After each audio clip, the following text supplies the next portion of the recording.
ব্যাঙের পিছনে লেগেছে কেরালা। এটা কোনো ব্যাঙ, এ এক ধরনের প্রস্রাব করে।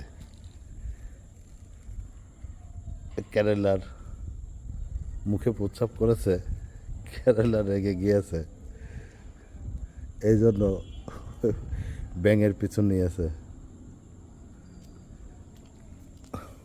রাগ যে ও কিসের জন্য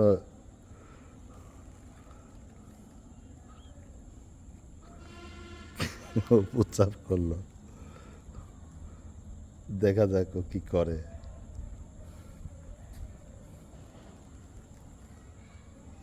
কি হলো কেরালা, তুমি ওর পিছ ছাড়ছো না? হ্যাঁ,